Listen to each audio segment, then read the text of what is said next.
how to search for story effects on Instagram. So if you're someone that wants to put an effect on a story that you want to post, it's real simple to do. So go to Instagram and go ahead and swipe left, and you could choose a post, story, or reel. I'm just going to stay on story.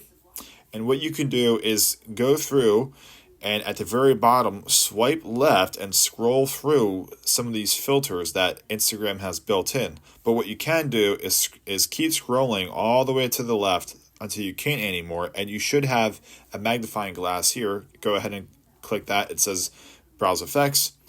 And then from here, what you want to do is you have a lot of filters here, but focus on the top left section of this area here, and you see the magnifying glass once again, and you can go ahead and type in anything that you want. So I'm just going to type in 4K filters, and I'll just click this one, and then that filter is applied to that story.